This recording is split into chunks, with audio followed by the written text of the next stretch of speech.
अंतर्राष्ट्रीय खबरों को जानने से पहले आप सभी देशवासियों को 72वें गणतंत्र दिवस की हार्दिक शुभकामनाएं। राजपथ पर दिखी भारत की ताकत व संस्कृति की झलक, राफेल रहा मुख्य आकर्षण का केंद्र। गणतंत्र दिवस पर पीएम मोदी ने पहनी खास पगड़ी, जामनगर के शाही परिवार ने उपहार में दी थी। किसान आंदोलन को लेकर गृह मंत्री के घर उच्च स्तरीय बैठक, गृह सचिव, दिल्ली पुलिस कमिश्नर भी मौजूद। किसान आंदोलन के दौरान ट्रैक्टर हादसे में एक किसान की मौत, पुलिस ने की पुष्टि। लाल किले पर किसानों का कब्जा, किसानों ने प्राचीर पर खालसा पंथ का झंडा लहराया, खदेड़ने के लिए पुलिस ने लाठीचार्ज किया। हिंसक प्रदर्शन में बदले किसानों की ट्रैक्टर रैली, दिल्ली एनसीआर के कुछ इलाकों में इंटरनेट सेवा बंद। कड़ाके की ठंड झेल रहे लोग, 28 फरवरी तक कोहरे के बने रहने के आसार। कंगना रनौत ने किसानों की ट्रैक्टर रैली पर निकाला गुस्सा, बोली शर्म करो। और इंग्लैंड के खिलाफ पहले टेस्ट में इन 3 स्पिनर्स को मिल सकती है भारतीय टीम में जगह। देश पूरे उमंग और उत्साह के साथ आज 72वां गणतंत्र दिवस मना रहा है। इस अवसर पर राजपथ पर गणतंत्र दिवस परेड में देश की सैन्य ताकत के साथ ही सांस्कृतिक विरासत की झलक देखने को मिली। परेड के मुख्य आकर्षण का केंद्र राफेल लड़ाकू विमान रहा। इसके अलावा बांग्लादेश की सैन्य टुकड़ी ने पहली बार गणतंत्र दिवस समारोह में हिस्सा लिया। इस दौरान भावना कांत गणतंत्र दिवस परेड में हिस्सा लेने वाली पहली महिला फाइटर पायलट बनी। झांकी में कोरोना वैक्सीन के साथ साथ राम मंदिर की झलक भी देखने को मिली। कोरोना के मद्देनजर शारीरिक दूरी के नियमों का पालन रखते हुए यह आयोजन हुआ। इसके चलते केवल 25,000 लोगों को राजपथ पर समारोह देखने आ सके। आमतौर पर हर साल होने वाले इस समारोह में 1 लाख से अधिक दर्शक शामिल होते थे। परेड की लंबाई भी छोटी रही। लाल किले तक मार्च करने के बजाय राष्ट्रीय स्टेडियम में परेड का समापन हुआ। मोटरसाइकिल स्टंट भी नहीं देखने को मिला। प्रधानमंत्री नरेंद्र मोदी ने गणतंत्र दिवस पर साफा बांधने की अपनी परंपरा को बरकरार रखते हुए इस बार खास पगड़ी पहनकर आए। प्रधानमंत्री नरेंद्र मोदी ने इंडिया गेट पर राष्ट्रीय युद्ध स्मारक पर माल्यार्पण कर सैनिकों को श्रद्धांजलि अर्पित की। जामनगर में शाही परिवार ने उपहार दी थी।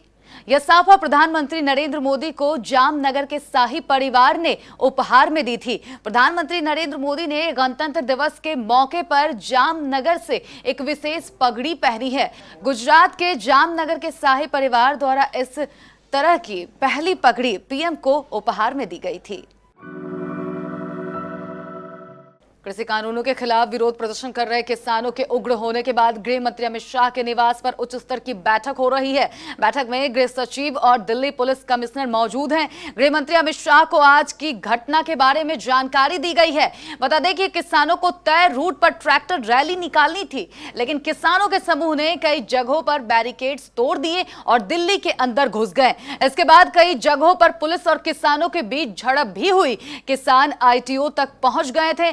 उसके बाद उन्हें वहां रोका गया, जिसके बाद वे ट्रैक्टर लेकर लाल किले की तरफ चले गए। उग्र हुए किसान ट्रैक्टर लेकर लाल किले के अंदर पहुंच गए और फिर वहां पर एक पोल पर एक झंडा फहराया, जिसके बाद पुलिस ने लाल किले को खाली करवा लिया।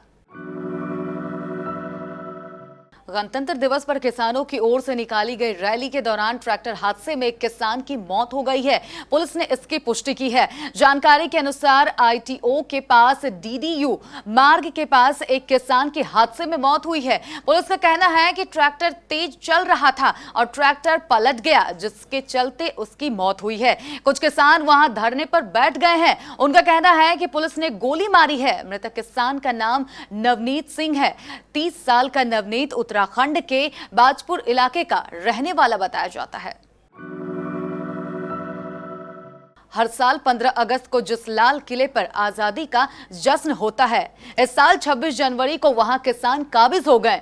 दिल्ली में दाखिल हुए किसानों का बड़ा जत्था मंगलवार दोपहर करीब 2 बजे लाल किले पर पहुंच गया।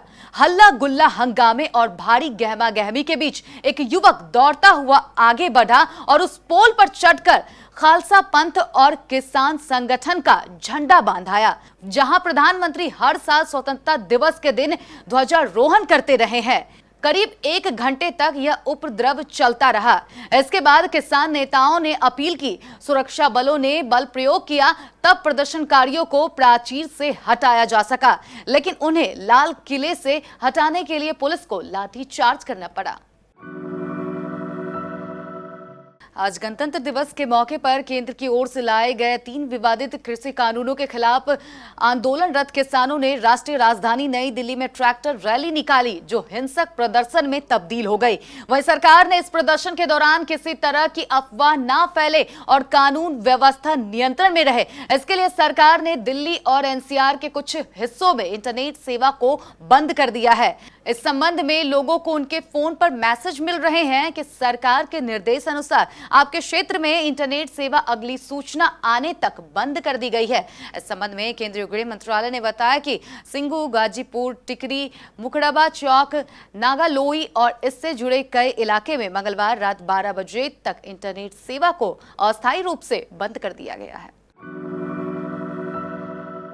बिहार में कड़ाके की ठंड झेल रहे हैं लोग। उत्तर पश्चिम दिशा से हवा का प्रवाह बढ़ने के चलते पिछले 2 दिनों में कनकनी बढ़ी है और पटना को छोड़कर बाकी शहरों का न्यूनतम तापमान आंशिक रूप से नीचे आया है। हवा की गति अधिक न होने की वजह से अब भी सूबे में मध्यम से घने कोहरे की स्थिति बनी हुई है।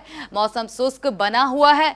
मौसमविदों ने मौसम की वर्तमान स्थिति को देखते हुए 28 जनवरी तक कोहरे के बने रहने के आसार जताए हैं। दिन में धूप खिलेगी, लेकिन कोहरे की स्थिति सुबह और शाम में बनी रहेगी। पिछले 24 घंटे में पटना में अधिकतम तापमान में 1 डिग्री, जबकि गया में 4.5 डिग्री तक पारे में गिरावट दर्ज की गई है। बाकी शहरों के अधिकांश तापमान में कोई खास बदलाव नहीं आया है। किसानों द्वारा कृषि कानूनों के विरोध में गणतंत्र दिवस के मौके पर ट्रैक्टर रैली निकाली गई, जिसे रोकने के लिए पुलिस ने उन पर आंसू गैस के गोले दागे और कई जगह वह लाठियां चार्ज करती हुई नजर आई। किसानों पर लिए गए पुलिस के एक्शन को लेकर बॉलीवुड कलाकारों ने विरोध किया है। वहीं हाल ही में कंगना रनौत ने भी किसानों को लेकर ट्वीट किया है, जिसमें उन्होंने कहा है कि कुछ तो शर्म कर लो। कंगना रनौत का यह ट्वीट सोशल मीडिया पर जमकर वायरल हो रहा है। साथ ही साथ यूजर्स इस पर जमकर कमेंट्स भी कर रहे हैं। ऑस्ट्रेलिया में इतिहास रचने के बाद अब टीम इंडिया को इंग्लैंड के खिलाफ 4 मैचों की टेस्ट सीरीज खेलनी है।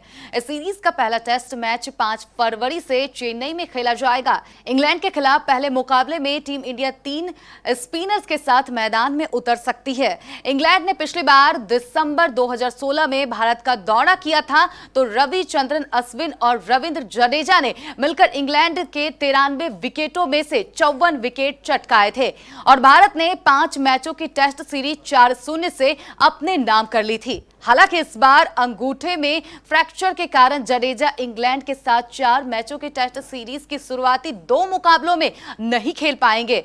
ऐसे में भारत को कुलदीप यादव, वाशिंगटन सुंदर और अक्षर पटेल में से किसी एक को अश्विन के स्थान पर चुनना पड़ सकता है। भारत ने 5 फरवरी से चेन्नई के एमए चिदंबरम स्टेडियम में शुरू होने वाले पहले 2 टेस्ट के लिए वाशिंगटन सुंदर, लेफ्ट आर्म स्पिनर अक्षर पटेल और कुलदीप यादव के साथ अनुभवी ऑफ स्पिनर रविचंद्रन अश्विन को चुना है।